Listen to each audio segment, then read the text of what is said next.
சேஷாத்ரி,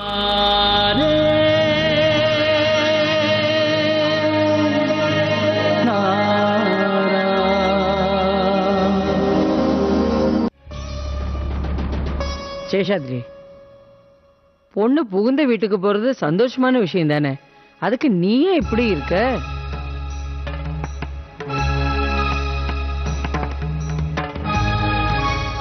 நான் ஏன் இப்படி இருக்கணும் உங்களுக்கே நல்லா தெரியுமா? என்னது?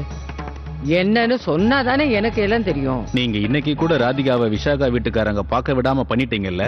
அந்த மாதிரி சந்தர்ப்பம் அமையல, நான் என்ன செய்ய? இதுக்கு மேல நீங்க பேச வேண்டாமா? உங்க மனசுலதான் சகுனம் அபசகுனம் எல்லாம் இருக்கே தவிர வேற யாருக்கும் அந்த மாதிரி இல்ல. விஷாகா சந்தோஷமா இருக்கும் போது ஒவ்வொரு தடவையும் நீங்க ராதிகாவை அவகிட்ட இருந்து பிரிச்சு வச்சிடுறீங்க. இந்த சின்ன விஷயத்துக்கு நீ ஏன் இவ்வளவு வருத்தப்படுற? இது சின்ன விஷயமா? நீங்களே சொல்லுங்கம்மா. இந்த ஊர்ல அவளை எல்லாரும் என் பொண்ணுன்னு ஏத்துக்கிட்டு எப்படி மரியாதை கொடுக்கறாங்களோ அதே மாதிரி நீங்களும் அவளை வீட்டுல ஏத்துக்கணும்ல. தேவகி, நீயாவது அம்மாங்கிற முறையில அந்த கடமையை முழுசா நிறைவேற்றணும்ல. ராதிகாவை நாம சமமா தானே நடத்துறோம். அவளுக்கு இங்க எல்லா உரிமையும் இருக்குங்கிறத மறந்துடாதீங்க.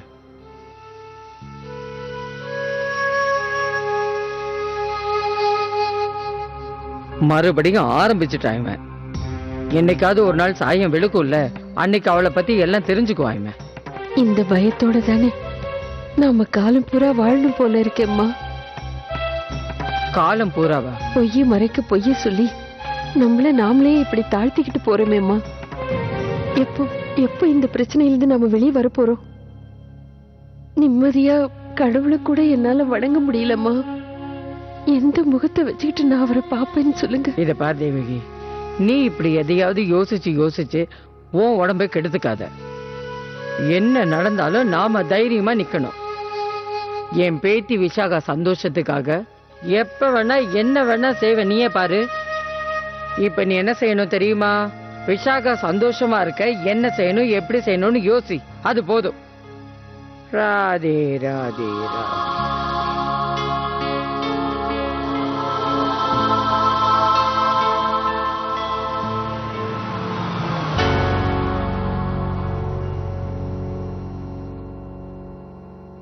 என்னாச்சு? ஏன் வண்டியை நிறுத்திட்டீங்க? நாம திடீர்னு டெல்லி கிளம்பியாச்சு. போறதுக்கு முன்னாடி இந்த கோயிலுக்கு போயிட்டு வந்துடுறேன். நீயும் வரையா என்ன? நான் வரல, நீங்க போயிட்டு வந்துருங்க.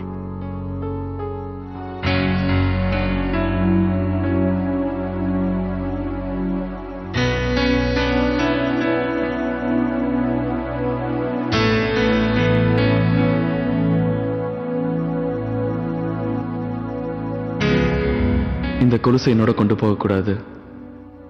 இதே இந்த கடவுளோட சன்னிதானத்திலே போட்டுட்டு போயிட வேண்டியதுதான்.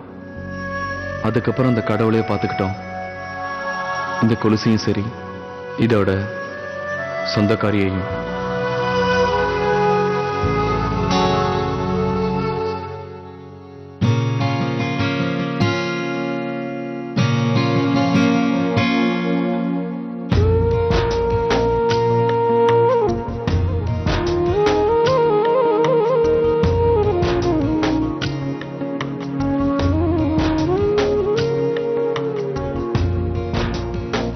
அப்படின்னு அந்த உறவை தேவா மனசார ஏத்துக்கிட்டு இருப்பான்னு நினைக்கிறீங்களா? அப்படின்னா நீங்க எப்பவும் தேவாவை விரும்பினது இல்லையா?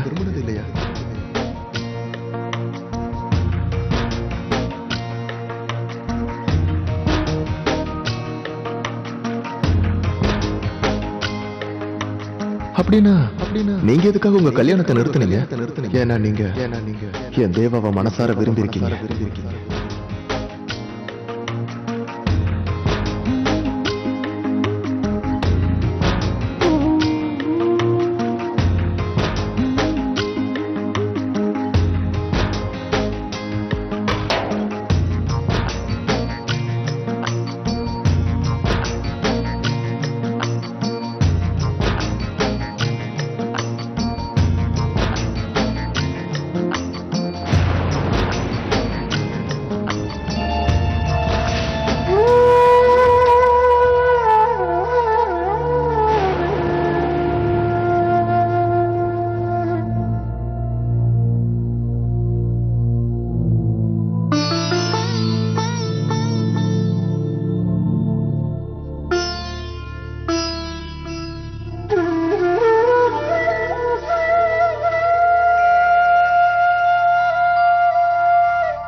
ஒரு நிமிஷம்.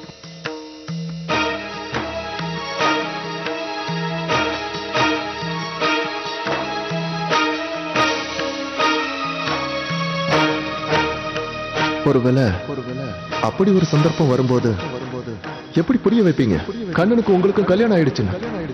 உங்க கழுத்துல மாங்கல்யம் இல்ல, நெத்தியில குங்குமமும் இல்ல.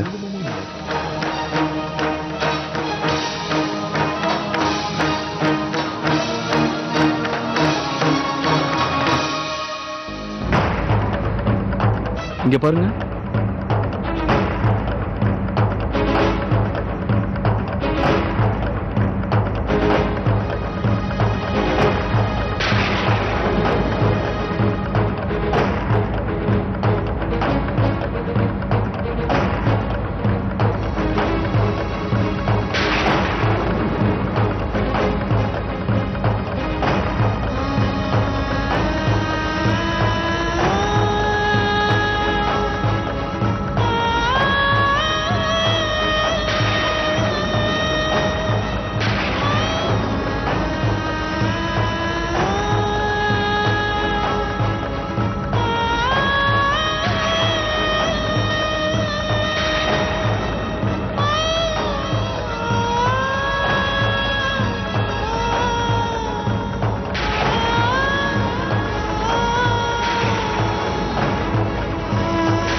உங்களை பார்த்தா எனக்கு சந்தோஷமா இருக்கு. ஆனா நீங்க சந்தோஷமா இருக்கீங்களா? நான் ரொம்ப சந்தோஷமா இருக்கேன். என் சந்தோஷத்தை சொல்ல எனக்கு வார்த்தையே இல்ல. உலகத்திலேயே நல்லவர் எனக்கு கணவரா கிடைச்சிருக்காரு.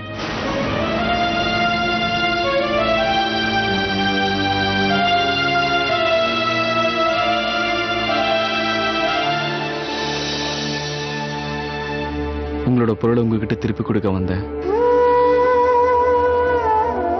இதுக்கப்புறம் நான் உங்களை பார்க்கவே முடியாதுன்னு நினைச்சேன். அதனாலதான் இந்த கொலுசை இந்த கோவில போட்டு போலான்னு வந்தேன். நல்ல வேலை, இந்த கடவுள் இந்த கொலுசை உங்க கையிலேயே கொடுக்கிற மாதிரி சந்தர்ப்பத்தை ஏற்படுத்தி கொடுத்துட்டாரு. உங்களையும் இந்த குளத்துல பார்க்கிற சந்தர்ப்பம் எனக்கு கிடைச்சது.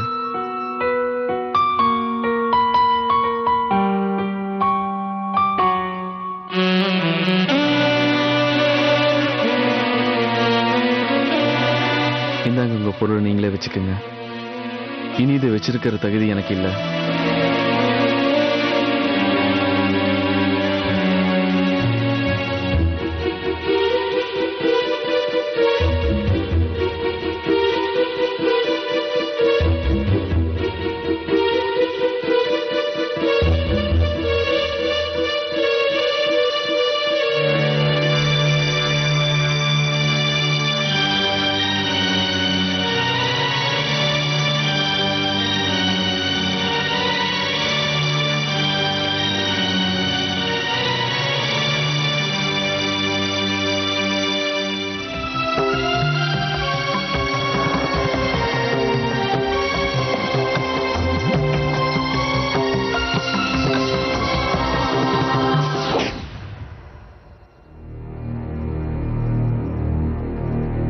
கோவிலுக்கு போய் இவ்வளவு நேரம் ஆச்சு.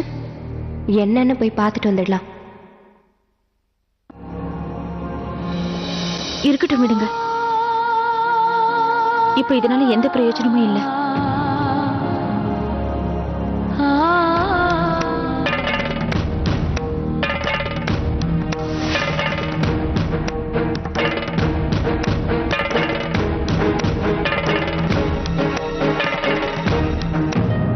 I'm sorry.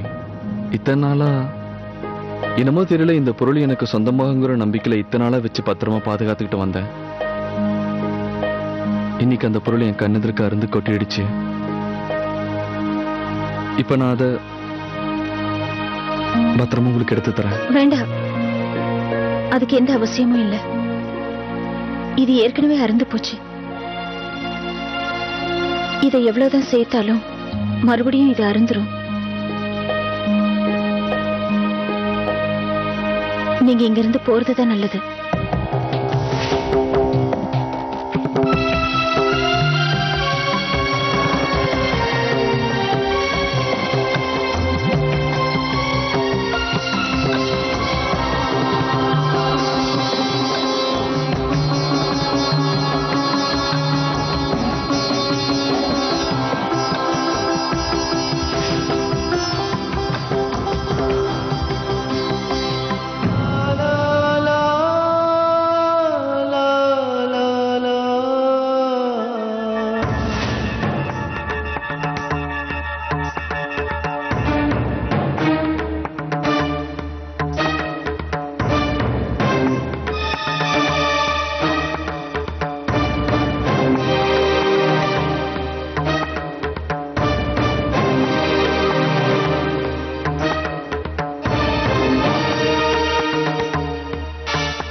நீயா?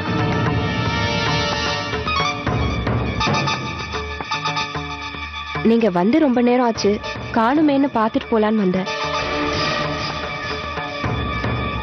என்ன இன்னும் கொஞ்சம் நேரம் ஆகுமா? இல்ல, முடிஞ்சிருச்சு. போக வேண்டியதுதான்.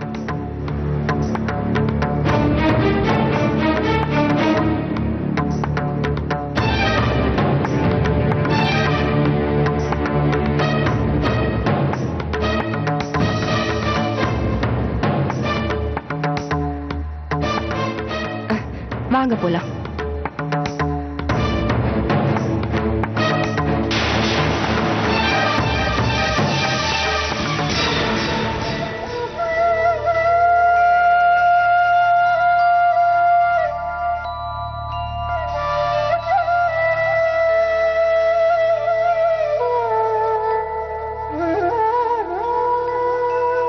அவரோட சந்தோஷத்துக்காக நான் என் நெத்தியில குங்குமத்தை இட்டுக்கிட்டேன். இந்த குங்குமத்தை பார்த்துட்டு அவர் மனசு உடைஞ்சு போயிட்டாரு. நான் உன் ஆசீர்வாதத்தோட தான் இது எல்லாமே செஞ்சிருக்கேன் கண்ணா. நீதான் என்னை காப்பாத்தணும்.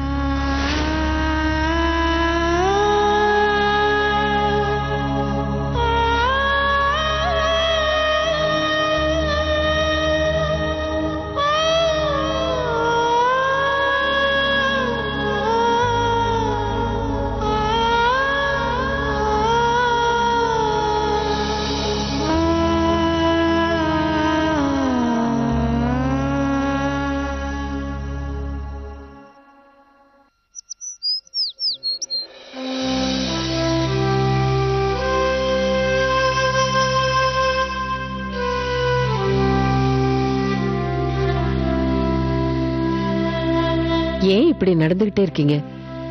தேவா இப்ப வந்துருவான். நீங்க உட்காருங்க கொஞ்ச நேரம்.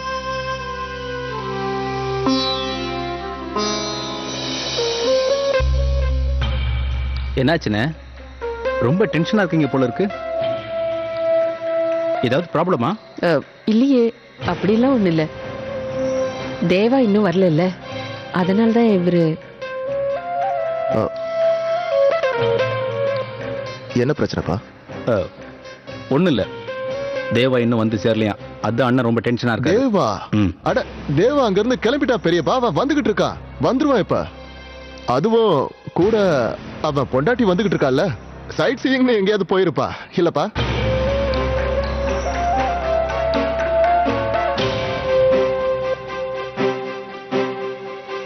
இத பாருங்கண்ணே, நீங்க தேவையில்லாத விஷயத்துக்கெல்லாம் டென்ஷன் ஆயிட்டு இருக்காதீங்க. எந்தெந்த வேலை எப்பப்ப நடக்கணுமோ அந்தந்த வேலை அப்பப்ப நடக்கும். நான் உங்க எல்லார்கிட்டயும் ஒரு முக்கியமான விஷயத்தை பத்தி சொல்லணும். இப்போ வரட்டும், தேவா வந்துட்டுமே.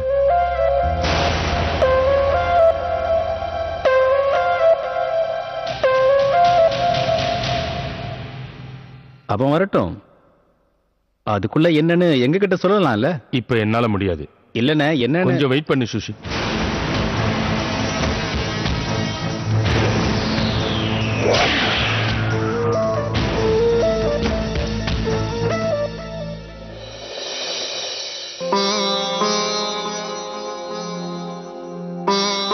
ரொம்ப மெதுவா காரை ஓட்டிட்டு வந்தா கூட இவ்வளவு நேரம் அவங்க ரெண்டு பேரும் வந்து சேர்ந்துருக்கலாம். ஆனா நம்ம வந்து சேர்ந்தே இவ்வளவு நேரம் ஆச்சு. ஆனா அவங்க எங்க போனாங்கன்னே தெரியல. கரெக்டு தான், வயசானதுக்கு அப்புறம் தனியா புலம்ப ஆரம்பிச்சிடுவாங்கன்னு சொல்லுவாங்கல்ல.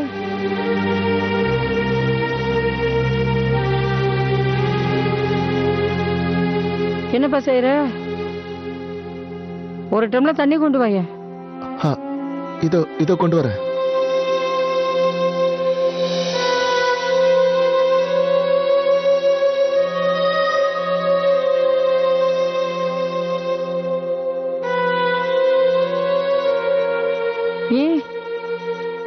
என்னாச்சு? என்னடா நீ இன்னைக்கு ஆளே ரொம்ப வித்தியாசமா இருக்க. நான் ஒரு வார்த்தை பேசினா பதிலுக்கு 10 வார்த்தை நீ கூட கூட பேசுவ. ஆனா இப்ப நான் பாட்டுக்கு பேசிட்டு இருக்க, நீ பேசாம நிக்கிற. இந்தாங்க தண்ணி. காலி கிளாஸ். மன்னிச்சிருங்க பாட்டிமா, நான் போய் கொண்டு வரேன். வேண்டாம் விடு. என்னாச்சு வாசு? ஏன் இவ்வளவு டென்ஷனா இருக்க நீ? இப்ப நம்ம பேசினது அவருக்கு தெரியக்கூடாது. இது கண்ணு மேல சத்தியம். இப்பவாது வாயை திறந்து பதில் சொல்ல. ஒண்ணு இல்ல பாட்டிமா, அது தேவா இன்னும் காணும்ல, அதான். போடா மடையா. என்னமோ தேவாவை பத்தி நீ இப்படியே யோசிச்சுட்டே இருந்தா எப்படிடா? இதுக்கப்புறம் அவனை பத்தி கவலைப்படுறதுக்கு அவனுக்குன்னு பொண்டாட்டி வந்தாச்சுடா.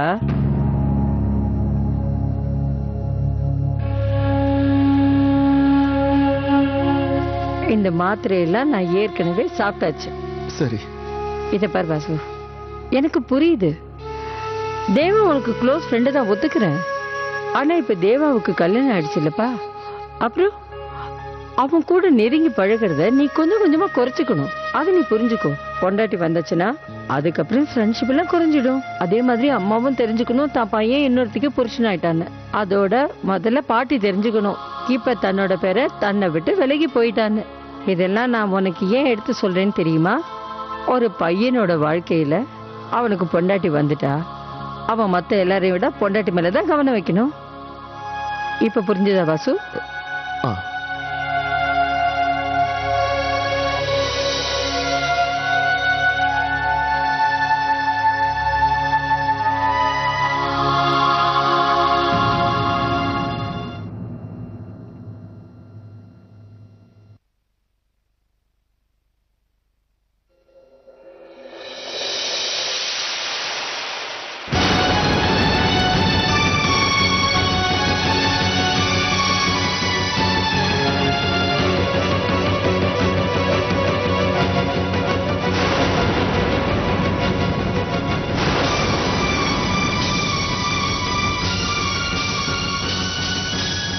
யாரு கொடுத்தாங்க? யாரு கொடுத்தாங்க உனக்கு இவ்வளவு தைரியத்தை? எப்படி இப்படி ஒரு காரியத்தை பண்ண நீ? பார்த்தல, நெத்தியில குங்குமத்தை வைக்காதேன்னு அன்னைக்கு எவ்வளவு தூரம் சொன்ன. இன்னைக்கு மறுபடியும் நெத்தியில குங்குமத்தை வச்சுட்டு வந்திருக்கா. எப்படி கல்லு மாதிரி நிக்கிறா பாரு. இன்னைக்கு இந்த அசிங்கத்தை அழிக்காம நான் விட மாட்டேன்.